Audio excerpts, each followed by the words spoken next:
So here's a nice calculus problem that deals with maximizing the volume. So it says a cone is constructed by cutting a sector from the circular sheet.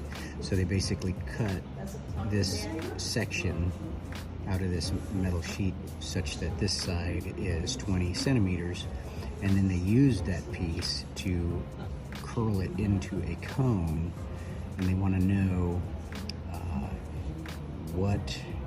what height and radius should this cone be such that the volume is the maximum. So in other words, using this shape here, should the cone be really steep or really wide, such that H would be much bigger in this case and R would be much smaller than in this one. Here would be R, and H would be obviously much shorter in this case. So that's the question. I would begin by just drawing out this information. I like to see a good diagram. This is 20 centimeters. Here's the radius, R. Here's H. So obviously this is 20 here. We've got a right triangle. And one of the first things I like to do is, if you think about the approach a student's going to be taking, I try to encourage them to first write out what do we know. And one of the things that we know is that the volume of a cylinder is pi thirds r squared h. That we know. And then we also know that we've got this 20 squared, a squared plus b squared equals c squared. So we can say 20 squared equals r squared plus h squared. So these are two things that we know. We're actually going to connect these two. So, so I'm going to solve for either r or h. And the first time I did this, what took me so long was I ended up solving for h and putting that in, and the math just turned horrendous on me. It was taking me far too long and it was getting really ugly. So what really turned the tide for me was when I decided to go back to the beginning and solve for r. So I guess that's one tip for you when doing problems like this, is sometimes you go down one direction and things get worse. And so just know that that's sometimes the case. So if you bog down and it starts to get ugly on you, sometimes it's a good advice, good technique is just to go back to the beginning and maybe start with a whole new page and just work it out fresh from the start. So I'm going to do that. I happen to have the advantage of doing this before. I'm going to solve for r, and so let's do that. So I'm going to move the h, so minus h squared on both sides. So we'll rewrite this. R squared equals 20 squared minus h squared. And then we'll take the square root of both sides. So we got r equals square root of 20 squared minus h squared. So that is what r is equal to. Now if we plug this in for r right there, we'll get to the next step. So volume equals pi thirds. Now let's put this inside there. 20 squared minus h squared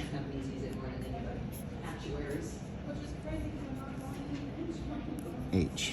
All right, so I like to use parentheses to really compartmentalize. You can see now I just basically picked this up and put it right inside where the r is.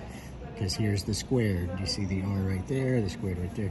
So what's nice about the way this goes is that the squared is going to cancel the square root. So we can rewrite that real clear.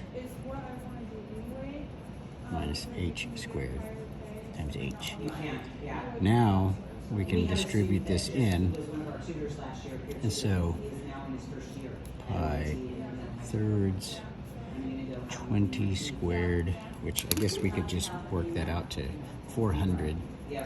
So might as well do that. 400 h minus h cubed. Okay, so now we have our equation, and what we need to do to find the maximum, because this is in terms of h, to find the maximum, if we just set this, we do the derivative of this, that'll give us the slope of the tangent line, and the slope of the tangent line is essentially that, and what we're looking for is where the slope of the tangent line is equal to 0, where it's flat. So if we set this, do the derivative and then set it equal to 0, that'll tell us where this point is in terms of h. So let's do the derivative. Oh, and I guess it would be a good idea to distribute the pi thirds in. Let's do that. B equals 400 pi h thirds minus pi h cubed over 3. Hopefully that's right. So now, to take the derivative, this is a 1, it comes down, we basically end up keeping this thirds minus, now the 3 comes down, and the 3, so if we end up with a 3 right here, I guess I'll write it out. Take the derivative, it reduces it by 1, so these are going to cancel each other, and end up with v prime equals 400 pi thirds minus pi h squared. So there's our derivative, and if we set that equal to 0, that'll give us, like I said, the point along the axis, I guess you'd say the h-axis, where that flat line occurs. So let's set it equals 0, and we get this minus pi h squared. So I'm going to subtract this from both sides. Pi thirds from both sides. That's 400 pi thirds. So that gives us minus 400 pi thirds equals minus pi h squared. Now the negatives can cancel each other. The pi's can cancel each other. So you end up with 400 thirds equals h squared. So we can take a square root of both sides, and that gives us essentially 20 over square root of 3. Because I broke it up to where I'm looking at it like it's 400, square root of 400, which is 20, and the square root of 3, we just leave it as that. So that means h equals that. Perfection.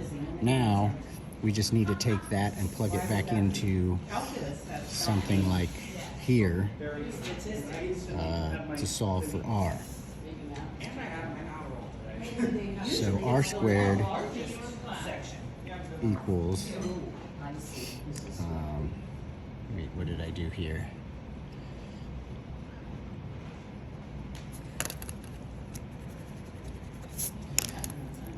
R equals square root of 20 squared minus h squared. And h, we can just substitute that in now. It's 20 over square root of that squared. Okay. So now, r equals square root of 400 minus 430.